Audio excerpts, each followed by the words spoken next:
Malam ini, kita akan menyelam lebih dalam ke dalam kegelapan. Cerita-cerita yang akan kita sampaikan bukan hanya sekadar fiksi, tetapi berdasarkan kisah nyata yang dialami oleh orang-orang seperti kalian.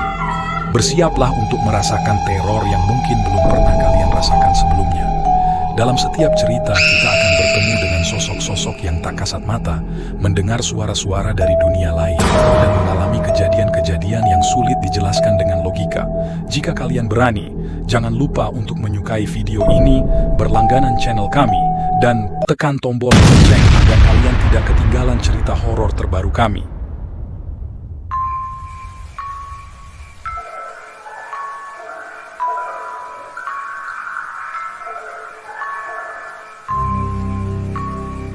Di tengah keramaian pasar Loak yang berdebu, Siska memandang sekeliling dengan penuh antusiasme. Baginya, mencari barang antik adalah sebuah hobi yang memberikan kepuasan tersendiri. Setelah berkeliling sejenak, pandangannya tertarik pada sebuah cermin antik yang terletak di tengah-tengah tumpukan barang-barang lainnya. Cermin itu terlihat begitu anggun dengan ukiran-ukiran klasiknya, memancarkan aura misteri yang tak terbantahkan. Dengan langkah-langkah hati-hati, Siska mendekati cermin tersebut. Ketika dia menyentuh permukaannya, dia merasa seolah-olah terhubung dengan masa lalu yang jauh. Tanpa ragu, dia memutuskan untuk membelinya, yakin bahwa cermin itu akan menjadi tambahan yang sempurna untuk koleksinya di rumah. Saat malam tiba, Siska memasang cermin itu di dinding kamarnya. Dia duduk di depannya dengan penuh antusiasme, menatap refleksinya dengan senyum di bibirnya. Namun, senyumnya segera memudar ketika dia menyadari bahwa ada sesuatu yang tidak beres dengan cermin itu. Bayangan di dalam cermin mulai bergerak dengan sendirinya, seolah-olah memiliki kehidupan sendiri. Setiap kali Siska menatap ke dalamnya, dia merasa seolah-olah terhisap di dalam dunia gelap yang tak terbayangkan. Dan setiap kali dia melihat peristiwa mengerikan yang akan terjadi di rumah ini. Pada awalnya, Siska berpikir bahwa itu hanya imajinasinya yang berlebihan. Namun, semakin sering dia melihat ke dalam cermin, semakin jelas bahwa ada sesuatu yang sangat salah. Dia merasa seolah-olah cermin itu memiliki kekuatan gelap yang tak terkendali, dan itu mengancam untuk menelan segalanya yang berani menantangnya. Siska merasa semakin terjebak dalam siklus ketakutan yang tak berujung. Dia tidak bisa tidur, takut akan apa yang mungkin terjadi jika dia memejamkan mata. Bahkan saat dia bangun dari tidur, dia merasa seolah-olah bayangan-bayangan mengerikan masih menghantui pikirannya. Tanpa harapan, Siska mencoba mencari tahu lebih lanjut tentang cermin itu. Dia merenung tentang legenda di baliknya, tentang penyihir jahat yang pernah memiliki kekuatan gelap yang tak terkendali.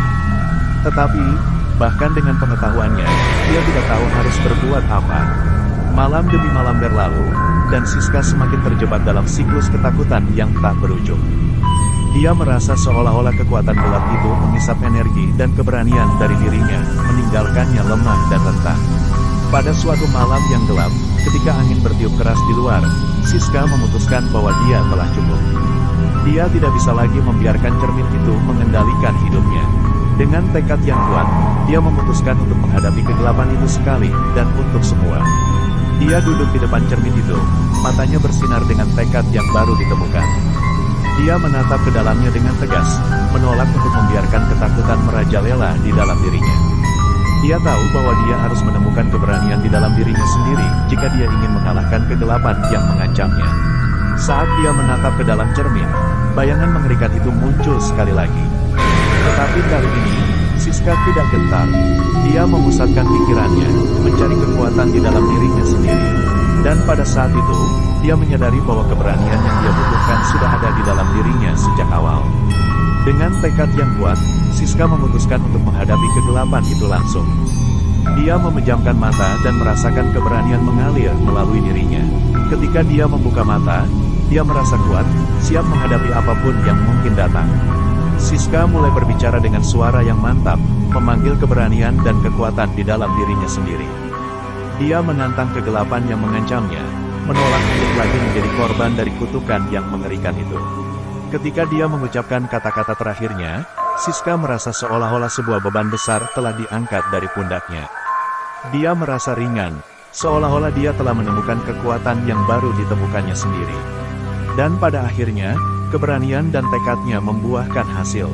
Dengan satu pukulan keras, Siska menghancurkan cermin itu. Kaca pecah berkeping-keping, memenuhi ruangan dengan suara gemuruh yang mengerikan. Siska merasa energi gelap yang merajalela dalam cermin itu mulai memudar, dilemahkan oleh keberanian dan tekadnya yang tulus.